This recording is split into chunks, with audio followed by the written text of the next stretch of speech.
लोग कहते हैं कि बहन जी मिलती नहीं है, और मिलती हैं तो पैसा लेती हैं तब उनसे मिलना होता है। लोग लाखों लाखों रुपए दे के भी नहीं मिल पाते बहन जी से। बहन जी के भाई के पास जो है अवैध संपत्ति है, जिसकी वजह से वो चुप रहती हैं, बोलती नहीं।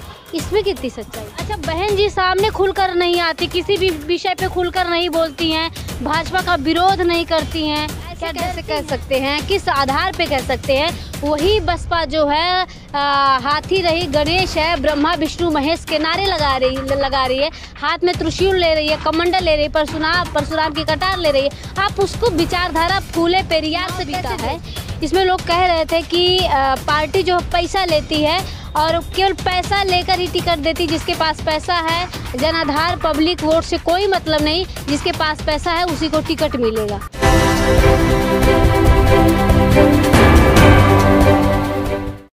जी हाँ, मैं समता की सपोर्टर हूँ, मैं रोशनी रिपोर्टर हूँ। नमस्कार, मैं हूँ आपके साथ रोशनी और आप देखना शुरू कर चुके हैं रोशनी की रिपोर्टिंग गांव से शहर तक।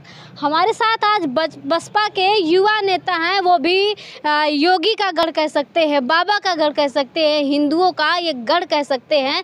अयोध्या में है और अयोध्या से ही ये मुखर आवाज़ होकर बोलते हैं और किसी भी विषय पे अपनी बात बड़े बेबाकी से रखते हैं। ठहरे ये बसपा के युवा नेता, ये सेक्टर के अध्यक्ष भी हैं। इनसे बात करेंगे कि जो तमाम चीज़ें हैं, जो कमियां गिनाई जाती हैं, बताई जाती हैं बसपा के अंदर, उन कमियों को लेकर ये क्या सोचते हैं। क्या इनके अंदर भी इनका ब्रेन वॉश किया गया है, या इनके अंदर अंधभक्ति है, या ये युवा नेता है और चमकना चाहते हैं, एक नेता बनना चाहते हैं, संसद में जाना चाहते हैं। इस विषय पे बात करेंगे और जानने की कोशिश करेंगे कि ये किस नज़र से बसपा को देखते हैं, जो बसपा आज की, जैसा लोग कहते हैं, से है कि आज आप बसपा को कहाँ देखते हैं? मैं बीएसपी को आज देश की एक बहुत बड़ी जनाधार वाली पार्टी देखता हूँ। और सबसे बड़ी बात, इस देश में सिर्फ दो वाद है, एक गांधीवाद जो आरएसएस वाद में चेंज हो गया, एक अंबेडकरवाद। तो इस देश को एक नई विचारधारा देने वाली अगर कोई पार्टी है अंबेडकरवाद बहुजनवाद की, तो बहुजन समाज पार्टी है। तो मैं देखता हूं कि अगर इस देश में किसी नई विचारधारा को, नई नहीं थी ये फूले पेरियार, फूले से शुरू हुई और उसके बाद अंबेडकर तक आई, अंबेडकर से पेरियार तक आई, पेरियार से कांसीराम साहब तक आई, कांसीराम साहब से अब बहन जी इसको आगे बढ़ा रही हैं। जो ये विचारधारा हजारों साल की लड़ाई जो चल रही थी, उसको अगर कि कोई बढ़ा रहा है ना, ये बहुजन कहाँ से आया? बहुजन समाज की बात किसने की? साहब कांसीराम ने की। तो ये पूरे देश में अगर किसी चीज़ की चर्चा हो रही है बहुजन 1585 की, तो वो तो साहब कांसीराम, अंबेडकर साहब, फूले की विचारधारा है ना। एक बात बताइए, आप ऐसे कैसे कह सकते हैं, किस आधार पे कह सकते हैं? वही बसपा जो है हाथी रही गणेश है, ब्रह्मा विष्णु महेश के नारे लगा रही है, हाथ में त्रिशूल ले रही है, कमंडल ले रही है, परशुराम की कटार ले रही है। आप उसको विचारधारा फूले पेरियार से कैसे जोड़ सकते हैं? राजनीति करने का सबको राइट है। अगर बीजेपी वाले दलितों को खिचड़ी खिला के उसका वोट लेना चाहते हैं, तो उससे दलित का उद्धार तो नहीं होगा ना। अगर बीजेपी वाले क्या राजनीति षड्यंत्र कह सकते हैं? राजनीतिक षड्यंत्र है, अधिकार तो देते नहीं हैं। अगर उन्होंने अधिकार दिया होता तो आज हमारी स्थिति ये तो ना होती, SC ST माइनॉरिटी OBC की। तो एक तरीके की राजनीति करते हैं। और अगर इस देश में सर्व समाज के लोग हैं, सर्व धर्म के लोग हैं, तो सारे धर्मों को सम्मान देना क्या गलत है? अगर बीएसपी ने कहा कि हाथी नहीं गणेश है, ब्रह्मा विष्णु महेश है, तो जो लोग उसको मानने वाले हैं उनको अपमानित तो नहीं किया ना, उनको गौरवान्वित ही किया। लेकिन क्या ये तो नहीं कहा कि जो है हम बहुजन विचारधारा से भटक गए हैं, अम्बेडकरवाद। अगर कहने से अम्बेडकरवाद से भटक जाए हम, तो फिर भी कहने का तो बहुत कुछ कहता है आदमी। लेकिन अम्बेडकरवाद विचारधारा क्या हम जय भीम नहीं बोलते हैं? क्या हमने पार्क नहीं बनाए? साहब कांसीराम, अम्बेडकर परिवर्तन स्थल बनाए। हम तमाम सरकारों में बहन जी ने बहुजन महापुरुषों के नाम योजनाएं चलाई। ये तो योजनाएं हो गई और ये चीज़ें हो गई, लेकिन आज के समय में क्या रह गया, क्या अस्तित्व बचा है बसपा का? आप कह रहे हैं वोट बैंक है, सबसे बड़ी पार्टी है, सबसे बड़ी नेता है। आपको नहीं लगता ये बातें ज़बरदस्ती कहलवाई जा रही, मनवाई जा रही हैं, लोगों को बीच में एक अलग छवि बनाने की कोशिश की जा रही है? जबकि आज बसपा का अस्तित्व ये है कि मात्र एक सीट पर सिमट कर रह गई है उत्तर प्रदेश में, इतना मेहनत करने के बाद। बीएसपी एक राजनीतिक पार्टी के साथ साथ महापुरुषों का मिशन है। और वो मिशन से लोग कहते हैं भटक गए भाई। अगर मिशन से भटक गई तो 1585 की बात क्यों हो रही है? ये प्रतिनिधित्व की बात क्यों हो रही है? ओबीसी समाज आज सड़कों पे क्यों उतर गया है? जो बीएसपी से निकले थे नीतीश कुमार, जो वहाँ के जिला अध्यक्ष थे, वो एक पार्टी बनाते हैं। वो पार्टी कैसे बनाए? कौन पैदा कर दिया उनको? साहब कांशीराम ने पैदा किया। साहब कांशीराम ने एक मंच दिया तो एक पार्टी पैदा हो गई। मुलायम सिंह कहाँ से पैदा हो गए? मुलायम सिंह को तो साहब कांशीराम ने इशारा किया था कि पार्टी बनाइए आप चंद्रवाकर स्वामी और सुब्रमण्यम स्वामी, चंद्रशेखर राव के पिछलग्गू बने रहेंगे, मेहनत आप करते हैं और मलाई वो लोग खाएंगे। तो इस तरीके से ये नेता पैदा हुए गए। तो जब ये मिशन था ना, ये मिशन था कि हमारे लोग राजनीति में आए, हमारे लोग सत्ता में पहुँचे, लेकिन सत्ता में पहुँच के लोग सिर्फ सत्ता के लिए ही लालची बन गए। तो वो काम तो भाई हम उसके लिए क्या करें? लेकिन महत्वाकांक्षा तो मैंने पैदा कर दी ना। और रही बात बीएसपी की, तो बीएसपी में बता रहा हूँ 2014 में सबसे ज़्यादा वोट पाने वाली पार्टी बनी। अब बीजेपी को 10 सीट से डेंट लगा के बैक कर दिया। एक बार बनी, उसके बाद गायब ही हो गई पूरी। गायब कहाँ हो गई भाई? अगर गायब हो गई होती तो हम मध्य प्रदेश में हमारे बिना सरकार नहीं बना पाए जब तक कांग्रेस की सरकार रही। राजस्थान में 6 सीटों पे हम पहुँचे, आपके उत्तराखंड में 2 सीटों पे पहुँचे हैं। उसके बाद आप चले जाइए तेलंगाना, आरएस प्रवीण कुमार अपनी नौकरी छोड़ के बीएसपी को अपनी नौकरी छोड़ के बीएसपी को ज्वाइन करते हैं। क्यों ज्वाइन करते हैं? अगर विचारधारा से प्रभावित ना होते। 365 दिनों की जन अधिकार यात्रा निकाल रखी है उन्होंने। और अभी हाल ही में आप एक न्यूज़ सुनी होगी कि कम से कम 30 से 40 IAS अधिकारी जो थे वो रिटायर्ड होने के बाद बीएसपी ज्वाइन कर लिए हैं। तो बीएसपी का जनाधार लगातार बढ़ रहा है। मुरैना की रैली देख लीजिए, कितना भयंकर भीड़ हुई है। और भीड़ तो किराए पे भी बुलाई जा सकती है। बीएसपी, अच्छा बताइए, बीएसपी के पास कौन सा धन्ना सेठों का पैसा है? जो बहुत लोग कहते हैं बहुत धन है बीएसपी के पास। अरे तो धन है तो अभी तो रिपोर्ट आई है, तो बीएसपी का धन कैसे घट गया? और कांग्रेस बीजेपी का बढ़ रहा है। कांग्रेस भी सत्ता में नहीं है कई राज्यों में, क्यों बढ़ रहा है? बीएसपी का तो घट गया, सत्ता में नहीं है, घट गया। और बीएसपी कौन से धन्ना सेठ से पैसा लेती है? बीएसपी तो पूरा रिकॉर्ड देती है। 200 रुपये सदस्यता शुल्क करता है। हमारे यहाँ एक सेक्टर में 12 अगर बूथ है तो 12 × 72 और 72 × 4 74 लोग सिर्फ सदस्य बनते हैं। 74 लोगों के सदस्य 200 रुपये जोड़ लीजिए, कितना हो गया? अब पूरे हमारे विधानसभा में 40 सेक्टर है, तो 40 सेक्टर से कितना पैसा जाएगा पार्टी को, फंड को?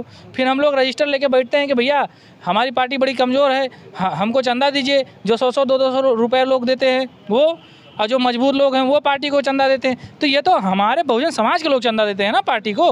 पार्टी थोड़ी ना किसी से फंड नहीं। एक बात बताइए, विधानसभा जो चुनाव बीता है इसमें लोग कह रहे थे कि पार्टी जो पैसा लेती है और केवल पैसा लेकर ही टिकट देती, जिसके पास पैसा है, जनाधार पब्लिक वोट से कोई मतलब नहीं, जिसके पास पैसा है उसी को टिकट मिलेगा। कितना सही है? कौन लोग कह रहे हैं? ये तो सरासर एकदम जो है अफवाह फैलाने वाली बात है। अफवाह लगा, जिनको टिकट नहीं मिला वो खुद ही बता रहे थे। अरे जिनको टिकट नहीं मिला भाई, जब सत्ता के महत्वाकांक्षी लोग जो होते हैं ना, इसीलिए उनको टिकट भी नहीं मिलता है। क्योंकि पार्टी के जो पदाधिकारी हैं हम लोग जान जाते हैं। जैसे मैं सेक्टर अध्यक्ष हूँ तो जिला पंचायत का टिकट कोई मेरे बिना सलाह के नहीं दे सकता है संगठन का आदमी। तो मैं समझ जाता हूँ ना कि सत्ता का महत्वाकांक्षी है। जब सत्ता का महत्वाकांक्षी लोगों को टिकट नहीं मिलता है, वो 5 साल समाज के बीच में जाते नहीं, अचानक टिकट मांगते हैं। और जब टिकट मांगेंगे फिर पीछे लग जाएंगे, पैसा खर्च करेंगे, सोचेंगे हम नेता जो कार्यकर्ता है उनको अट्रैक्ट कर लें। लेकिन हम लोगों के ऊपर अगर जिम्मेदारी बहन जी ने दी है तो हम तो जज करेंगे ना। और उसके बाद क्या होता है, जब उनको टिकट नहीं देते कहें फला आदमी ज़्यादा पैसा दे दिया पार्टी फंड में। तो पार्टी फंड में आदमी देता है पैसा, ना कि वो घूस लिया जाता है। वहाँ पर स्वेच्छा से कहा जाता है कि पार्टी फंड में जो आपकी इच्छा हो जमा करिए पार्टी को मजबूत करने के लिए। तो किसी से जोर ज़बरदस्ती थोड़ी नहीं की जाती है कि पैसा मांगा जाता है तुम इतना दो उतना दो, ऐसा कुछ नहीं है। अच्छा, लोग कहते हैं कि बहन जी मिलती नहीं है, और मिलती हैं तो पैसा लेती हैं तब उनसे मिलना होता है। लोग लाखों रुपए दे के भी नहीं मिल पाते बहन जी से। ऐसा कौन सा नेता करता है अपने जनता के साथ? हमारे जिला अध्यक्ष कृष्ण कुमार पासी जी हैं, नंबर ले लीजिए, उनसे पूछिए कि जो 10 बार मिल चुके हैं। यहाँ के रवि मौर्या कोऑर्डिनेटर हैं, जिनको फ्री में टिकट देके बहन जी ने लड़ाया। रवि मौर्या आज कोऑर्डिनेटर हैं, वो लगातार मिलते हैं। हमारे जो पदाधिकारी हैं जो ज़मीन पर उतरे हुए हैं, जो काम कर रहे हैं, उनसे मिलके रणनीति तैयार करती हैं बहन जी कि हाँ जो है कि कैसे पार्टी बढ़ेगी, उनको डायरेक्शन देती हैं। जब मीटिंगें होती हैं तो हज़ारों कार्यकर्ता जाते हैं तो वो मिलती नहीं है उनसे बात नहीं करती हैं। तो लगातार तो बात करती हैं। भाई इमरान मसूद को बुला के पार्टी ज्वाइन करे तो उनसे नहीं मिली। और दूसरी बात छोड़ दीजिए, लोग बहुत आरोप लगाते हैं कि बहन जी पैसा लेती हैं। परमदेव यादव को पैसा दिया, घर बनवाया उनका बहुजन समाज पार्टी ने। उनकी बिटिया की शादी तक करवाई बहुजन समाज पार्टी। आप अयोध्या जिले में किसी पूछ लीजिए, आप ये बताइए कौन सा आदमी रोहित वेमुला वाला कांड किसने उठाया? बहन जी ने उठाया और उस पर इस्तीफा भी दे दिया। और उनके परिवार को उनके भाई ने अपनी फेसबुक पेज पर लिखा कि बहन जी ने मुझे और मेरी माता जी को बुला के 10 लाख रुपए तक दिया, कहा कि अपना जाके जीवन की शुरुआत करिए। लेकिन क्या किया? पीठ में छुरा भोंक दिया। जब ये भारत जोड़ो यात्रा पर निकले, उन्हीं की माता जी राहुल गांधी के साथ कदम से कदम मिला के चल रही थी। तो राहुल गांधी की पार्टी का तो कोई आदमी नहीं बोला था पार्लियामेंट में। तो हमारे समाज के लोग भी धोखा देने लगते हैं। इनको नहीं समझ में आना चाहिए कि हमारा नेता कौन है, कौन हमारे हित की बात। अच्छा, बाकी पार्टियों की अपेक्षा देखा जाए तो बसपा जो है ग्राउंड पे, धरातल पे एकदम बिल्कुल अक्री है, कोई कार्य नहीं कर रही है किसी भी प्रकार का। आनंद मोहन की रिहाई पे कि श्री कृष्ण अरैया जो थे, श्री कृष्ण अरैया पूर्व डीएम जो थे, उनकी जब हत्या हुई और आनंद मोहन के कानून बना के जब रिहाई कर दी गई, तो सबसे पहले कौन बोला था? बहन जी बोली ना कि एक ट्विटर पे बोली। तो पूरी की पूरी जो है प्रदेश की इकाई आंदोलन भी उतर आई बिहार में। और वहीं पर आंदोलन, उसी मुद्दे पर आंदोलन नहीं किया। ताड़ी को जब इन्होंने शराब के अंडर में कर दिया नीतीश सरकार ने, तब भी वहाँ पे आंदोलन किया है, लगातार आंदोलन करें। अब ये बताइए, आपका राजभवन घेराव जो है नेशनल कोऑर्डिनेटर श्री आकाश आनंद मध्य प्रदेश में पूरा एक आंदोलन निकाले और पूरा घेराव किया, ज्ञापन दिया। और उसके बाद आप बताइए, जन अधिकार यात्रा राजस्थान में लगातार 15 दिन तक चली। अब आज मुरैना में देखिए। अब आप पंजाब में चले जाइए, पंजाब में जो रिजर्वेशन नहीं दिया था जो है आप सरकार ने, जसप्रीत सिंह गढ़ी, उसके खिलाफ आंदोलन किए थे आंदोलन। और उसके बाद आप RS प्रवीण साहब जो अपनी नौकरी छोड़ के BSP को ज्वाइन किए हैं, लगातार KCR के पास के खिलाफ प्रोटेस्ट कर रहे हैं। उनको कई बार हाउस अरेस्ट किया गया। तो बहुजन समाज पार्टी लगातार, सिर्फ और सिर्फ बहुजन समाज पार्टी ही इस देश में ज़मीन पर उतरी है और कोई उतरा ही नहीं है। अच्छा, बहन जी सामने खुलकर नहीं आती, किसी भी विषय पे खुलकर नहीं बोलती हैं, भाजपा का विरोध नहीं करती हैं, क्या डरती हैं? बहन जी तो किसी से नहीं डरती हैं। बहन जी को डराने वाला आज तक कोई पैदा ही नहीं हुआ। पहली बात तो खुलकर बोलती क्यों नहीं है? लोग ऐसा तो कहते हैं बहन जी चुप्पी साधे रहती हैं। मीडिया वाले दिखाते नहीं हैं। और बहन जी का बोलने का तरीका संवैधानिक है। बहन जी ये बताइए, जो UCC का मामला था, उस पर मीडिया वालों ने इतना प्रोपेगेंडा फैला दिया, कहा कि बहन जी ने BJP का क्या समर्थन। बहन जी ने क्या कहा था? बहन जी ने कहा कि UCC लागू होना चाहिए, लेकिन ये जो संवैधानिक तरीका है, इसमें आम लोगों की राय जाननी चाहिए। ये बताइए, आप एक महिला हैं, क्या महिला पुरुष में समानता आ गई है? जब महिला पुरुष में समानता नहीं आई, तो क्या पिछड़ा और दलित में समानता आ गई है? नहीं आई। क्या जो है हमारे उठने बैठने में, बराबरी के सम्मान में वो समानता अभी आ पाई है? जब वो समानता नहीं आ पाई तो समान सिविल संहिता कोड कैसे लागू हो जाएगा? तो बहन जी ने कहा अगर ये चीज़ हो गया है तब आप लागू करिए, लोगों से पूछिए, पहले उनका फीडबैक लीजिए। अगर ये चीज़ सही है तो लागू कीजिए सही तरीके से, वरना मत लागू करिए। और उन्होंने ये भी कहा कि मुझे BJP की नीयत पर खोट लग रहा है, वो सिर्फ चुनावी स्टैंड है, लागू नहीं करेगी। क्या हुआ उसका? सरकार ने क्या किया उस पर? गायब हो गया ना। दूसरा मुद्दा आपका इंडिया गठबंधन को लेकर था। ये कह रहे थे हम इंडिया का नाम बदल के भारत कर देंगे, बड़ी चर्चा करवाई हुई थी। लेकिन बहन जी ने क्या किया? प्रेस कॉन्फ्रेंस करके किया कि इस देश का संविधान, गौरवान्वित संविधान डॉक्टर बाबा साहब BR अम्बेडकर ने बनाया, जिसमें कहा इंडिया दैट इज भारत। और इंडिया के नाम से जो संगठन बनाए गए हैं, ये संविधान विरोधी है। और ये कहीं ना कहीं विपक्ष और पक्ष की दोनों की मिली भगत लगती है कि जो है मेन मुद्दे से भटका दिया जाए। इसमें अगर इतनी ही चिंतित सरकार थी तो सरकार को सीधा एक कानून बना के इसको बैन कर देना चाहिए था कि इंडिया देश का नाम है, इसको जो लोग अपमानित करते हैं उनके खिलाफ एक कानून बनाते कि कोई भी संस्था इनके इंडिया के नाम पर नहीं बनेगी। और कहा कि सुप्रीम कोर्ट को इसका संज्ञान लेना चाहिए। BJP पे भी हमला बोला, कांग्रेस पे भी हमला बोला, क्योंकि दोनों लोगों ने गलती की थी ना। कांग्रेस ने इंडिया के नाम पर संगठन क्यों बनाया और BJP ने कानून बना के उसको बैन किया, राजनीतिकरण किया। लेकिन उसके बाद मुद्दा क्या हुआ? खत्म हो गया।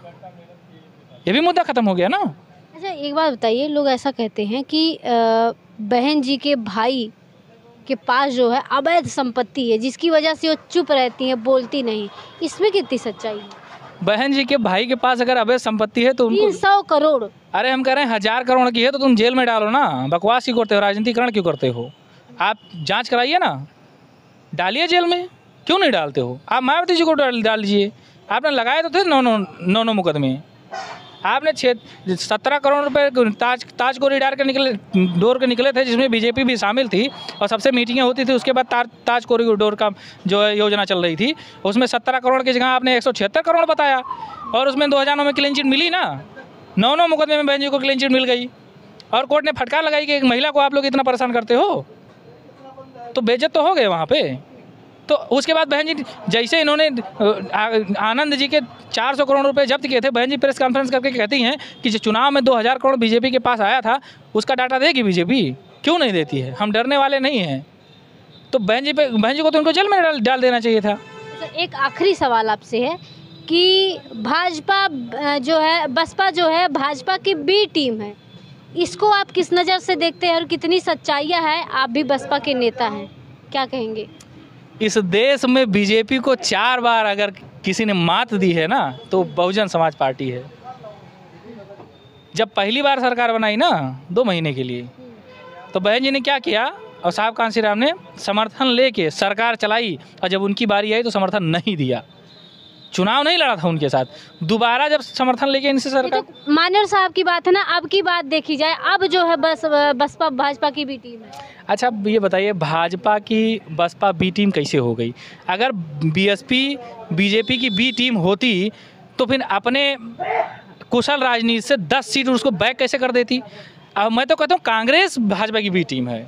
मैं इसलिए कह रहा हूँ कि यूपी में 2 सीटों को छोड़ के 2 सीट जो आपकी अमेठी की रही और एक जिस पे जो सोनिया गांधी जीती हैं, और सारी सीटों पे उनकी जमानत जब्त हो गई। जब उनकी जमानत जब्त हो गई और उसके बाद आप बताइए राजस्थान, मध्य प्रदेश, छत्तीसगढ़ की 62 सीट 2014 में जो आई थी, तब माना कि बीजेपी की सरकार थी राज्य में, लेकिन 19 में वहाँ पे कांग्रेस की सरकार थी और कांग्रेस की राज्य में जब सरकार थी तो कैसे ये बीजेपी को 10 सीट भी बैक नहीं कर पाए? इसका मतलब है कि इन्होंने जानबूझ के बैक नहीं किया, क्योंकि अगर 20 सीट भी बैक कर देते और बीएसपी 10 सीट बैक करती और इतने ही अगर जो है उनको भारत की चिंता थी, भारत के लोगों की चिंता थी, तो कहते कि मुझे अगर बीजेपी को हराना है तो मैं यूपी में चुनाव नहीं लड़ूंगा। 5-5 हज़ार 10 हज़ार वोटों से जब बीएसपी और सपा गठबंधन हार गया, वो चुनाव ना हारता तो 40 सीटों का आंकड़ा पहुंचता और 20 सीट मध्य प्रदेश, छत्तीसगढ़, राजस्थान में हरा देते तो बीजेपी आज कहाँ होती? तो बीजेपी की बी टीम, तो मैं तो यही कहूँगा कि बीजेपी की बी टीम सपा है, क्योंकि 5 से 10 सीट नहीं कर पाई अपने ही परिवार। और सपा क्या करती है? सपा को लोगों को प्रतिनिधित्व नहीं देती है। अरे अनुपम मिश्रा जी लिखते हैं, जो वरिष्ठ पत्रकार हैं, कि आज तक जितने लोकसभा चुनाव हुए हैं, जितने इनके सांसद जीते हैं, 68 जीते हैं, 68 में सिर्फ इनके परिवार के लोग ही सांसद हुए। इटावा मैनपुरी के लोग सांसद हुए और कुछ सांसद हुए तो ददुआ जो डकैत था उसके घर के परिवार के हुए, बाकी किसी को प्रतिनिधित्व ही नहीं दिया। तो आप बताइए बीजेपी बी टीम है, बीजेपी की बी टीम बीएसपी है कि कांग्रेस और सपा है? चलिए मैंने तो साबित कर दिया। बहुत बहुत शुक्रिया। तो लगभग जो सवाल हमें ग्राउंड पे सुनने को मिलते हैं, जो लोग हमसे करते हैं और जो हमें चर्चाएं अक्सर आप भी देखते होंगे कि जो सवाल हमने लगभग किए हैं वो चर्चा बना रहता है। बी टीम है, उनके पास संपत्ति है, बहन जी बोलती नहीं है, सड़कों पे नहीं आती, पैसा लेती है। इन तमाम सवालों के जवाब बसपा के युवा नेता ने दिया है। इस पे आप क्या कहेंगे, क्या सोचते हैं? पूरी बात सुनने के बाद, वीडियो देखने के बाद अपनी राय कमेंट बॉक्स में ज़रूर दीजिएगा और आप क्या चाहते हैं और कौन से सवाल है ये भी बताइएगा। आगे अगर किसी बसपा के नेता से मिलेंगे तो वो सवाल भी करेंगे। तो आप अपनी प्रतिक्रिया, आप अपनी राय, आप अपने सवाल कमेंट बॉक्स में ज़रूर लिखें।